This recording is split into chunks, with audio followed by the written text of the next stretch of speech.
আসসালামু আলাইকুম। মেয়ের ছোট থেকে ইঞ্জিনিয়ারিং পড়ার ইচ্ছা ছিল। তো আমরা রাজশাহীর স্থানীয় মানুষ, আশেপাশে বরেন্দ্র চাইতে ভালো অপশন নাই। বরেন্দ্র ক্যাম্পাস পুরোটাই ভালো লেগেছে, ক্লাসরুমগুলোও ভালো লেগেছে। তো এর জন্য আমরা সিদ্ধান্ত নিয়েছি যে বরেন্দ্রতে ভর্তি করব। আর মেয়ের সিএসসিতে পড়ার ইচ্ছা ছোট থেকেই। আমি মোহাম্মদ আতাউর রহমান, সহকারী অধ্যাপক, খিদিরপুর ডিগ্রি কলেজ, আটঘরিয়া, পাবনা। অনেক আগে থেকেই দেখা গেছে এই প্রতিষ্ঠানে অনেক সুনাম। এই সুনামের কারণেই আমার মেয়ে অন্য কোথাও হয়নি, চান্স হয় নাই, না হওয়ার কারণেই আমি বেসরকারি পড়াতে ইচ্ছে। তো আমার মেয়েরও চয়েস হচ্ছে ফার্মেসিতে পড়া।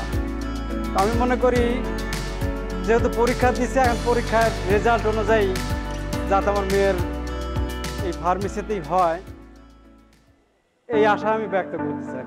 এবং এই প্রতিষ্ঠানে ফার্মেসি পড়ানোর উদ্দেশ্যই হচ্ছে যেহেতু এই সাবজেক্টটায় লেখাপড়া করলে বিভিন্ন জায়গায় তার কর্মসংস্থান হবে, ভবিষ্যৎ ভালোর কারণেই কিন্তু আমি এই সাবজেক্টটাই পড়াতে ইচ্ছুক। আমি আমার মেয়েকে নিয়ে আসছি পরীক্ষা দিতে এখানে। ও দুটো সাবজেক্টে পরীক্ষা দিয়েছে, ট্রিপলি এবং সিএসসি।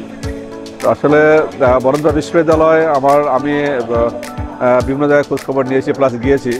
তো আসলে ক্যাম্পাসটা আমার খুব ভালো লেগেছে, কারণ এখানে মেইন রোডের ধারে এবং উন্মুক্ত আর কি।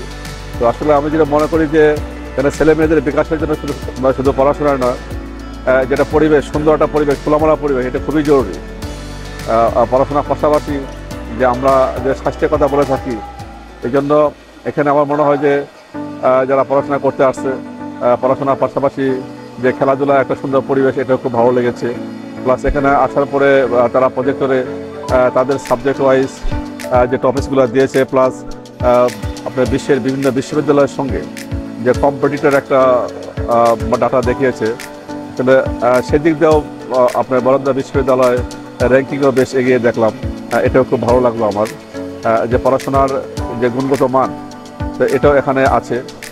তো সেই জন্য আসলে আমি মনে করি যে আমার মেয়েকে যদি আমি এখানে ভর্তি করাই বা এখানে থাকে, সে ইনশাল্লাহ ভবিষ্যতে অবশ্যই ভালো করবে, এই আশাবাদ ব্যক্ত করছি।